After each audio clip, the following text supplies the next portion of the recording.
এতেকাফকারী যদি এতেকাফ অবস্থায় ফেসবুক ইউটিউব ব্যবহার করে কোনো ক্ষতি হবে কিনা? আহা, হায় হায় হায় হায়।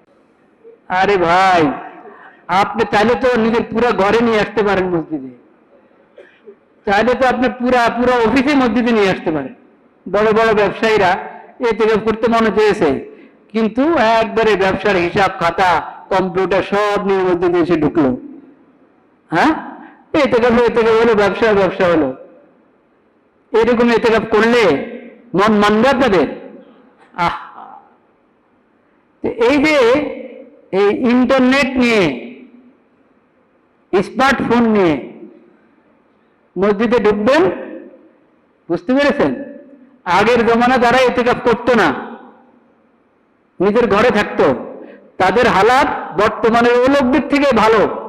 যারা মসজিদে এতেকাফ নিয়ে থাকে, কিন্তু এক হাত এক বিয়তলা একটা যন্ত্র সাথে রাখে, এটা সাথে রাখা মানে সে পুরো দুনিয়াতে আছে, ঠিক কিনা? আগের জমানা যারা এতেকাফ না করে ঘরে থাকতো, ওরা তো ঘরেই আছে না, পুরো দুনিয়াতে ছিল? পুরো দুনিয়াতে না, ঘরে ছিল। এখন আপনি এত বড় যন্ত্র নিয়ে, এই স্মার্টফোন নিয়ে যে ঢুকলেন মসজিদে, এটা নিয়ে আপনি আসেন, এর মানে আপনি পুরো দুনিয়াতে আছেন। মসজিদে একান্ত আল্লাহর কাছে আমি আল্লাহর দরবারে হাজিরা দিলাম, একান্ত আল্লাহর দরবারে আমি বসে থাকতে চাই, ধর্ণা দিয়েছি আমি আল্লাহর দরবারে। আল্লাহ, তোমার দরবারে ধর্ণা দিলাম, আমাকে মাফ করো। আল্লাহ, তুমি আমাকে মাফ করে দাও, তুমি মাফ না করলে আমি এদিকে যাবো না, তোমার দরবারে আমি ধর্ণা দিলাম। এটার নামই তো এতেকাফ, ঠিক কিনা? হ্যাঁ, তো এটা তো এতেকাফ হয়ে থাকে ভাই। তো এই এতেকাফের মধ্যে আমি তো ধর্ণা দিলাম না, আমি পুরা দুনিয়া মুঠে করে নিয়ে আসলাম, পুরা দুনিয়া মুঠি করে নিয়ে আসলাম।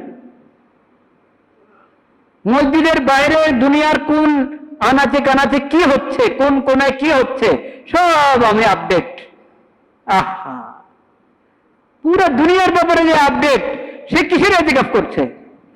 ইন্না লিল্লাহি ওয়া ইন্না ইলাইহি রাজিউন। আমার অনুরোধ, যাদের কাছে স্মার্টফোন আছে, একটা প্যাকেটে ঢুকান, আপনার নাম ঠিকানা লেখেন, ফোন নম্বর লেখেন, এটা জমা দিয়ে দেন, মসজিদের দায়িত্বশীলদের কাছে জমা দিয়ে দেন, বা আপনার সন্তানকে বা আত্মীয় স্বজন যারা আসা যাওয়া করে, আপনার খাবার নিয়ে আসে, তাদেরকে আপনি দিয়ে দেন, বাসায় পৌঁছায় দাও। স্মার্টফোনটা বাসায় পৌঁছায় দেন, দেখবেন ইতিকাফের স্বাদই আলাদা। কোরআন তেলাওয়াত করতে চান, মোবাইলে তেলাওয়াত করার দরকার কি? টেবের মধ্যে তেলাওয়াত করার দরকার কি? মুসাফে আল্লাহর কোরআন দেখে তেলাওয়াত করেন। স্মার্টফোন, ট্যাব, এই ধরনের যা আছে, ল্যাপটপ, ওগুলো সব পাঠিয়ে দেন বাসায়, দেখবেন ইতিকাফের স্বাদ দ্বিগুণ না আরো অনেক গুণ বেড়ে যাবে ইনশাআল্লাহ। বরকতার ফজিলত তো বাড়বেই, স্বাদটাও বাড়বে। আর যদি ওটা সাথে রাখলেন, কতক্ষণ পরে দেখেন কি আসলো, হ্যাঁ, কতক্ষণ পরে শেয়ার করতে থাকেন, আপনার সাথে আরেকজন শেয়ার করতে থাকে, বুঝতে পেরেছেন?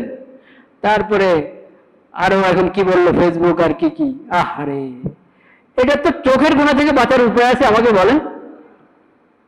চোখের গুণা থেকে তো বাঁচার কোনো উপায় নাই স্মার্টফোনে, বিশেষ করে ফেসবুকে ঢুকলে তো আপনি চোখের গুণা থেকে বাঁচতেই পারবেন না।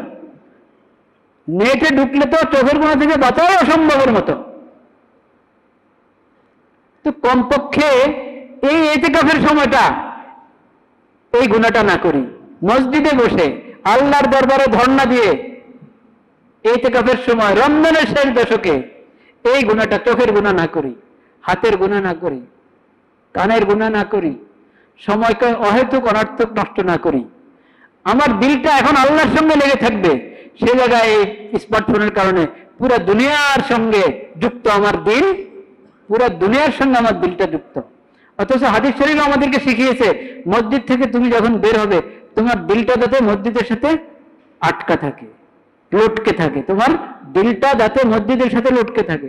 তো ইতিকাফে আসলে তো একবারে পুরা লটকে থাকা কি, একবারে 24 ঘন্টা 10 দিন আমি মসজিদের সঙ্গে, আল্লাহ রব্বুল আলামিনের সঙ্গে যুক্ত থাকব, মনটা আল্লাহর সঙ্গে লাগিয়ে রাখবো।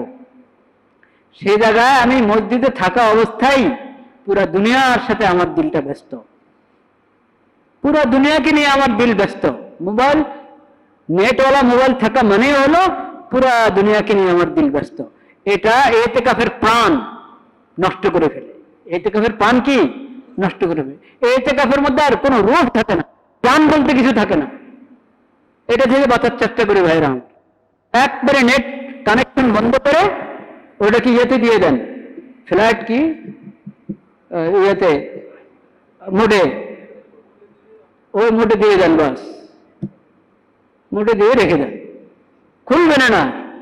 ছোট্ট বটন, ওটা দিয়ে আপনি যদি কোনো একান্ত কোনো ঠেকা পড়ে যান তাহলে সে জরুরত থাকবে, নতুবা ঠেকা কি। দেখেন যে এতেকাফে আসে তার পরিবারেরও এরকম হালাত হওয়া দরকার যে উনি আমাদের সবার পক্ষ থেকে মসজিদে আল্লাহর দরবারে আছে, বাস। এখন আমরাও ওনার থেকে ওনার জরুরি খেদমতের ব্যবস্থা করব, কিন্তু ওনার সঙ্গে ফোন করে এই কথা সেই কথা এগুলো করবো না। পরিবারের লোকেরাও এই এতেকাফকে যদি মেনে নেয়, এটা এতেকাফের বরকত তারাও পাবে। আর যদি পরিবার ওরা ব্যস্ত রাখে এতেকাফকারীকে, তাহলে এতেকাফকারীর বরকত নষ্ট করলো, নিজেদের বরকত নষ্ট করলো। ঠিক আছে ভাইরা আমার, আল্লাহ তাআলা আমাদেরকে তৌফিক দান করেন।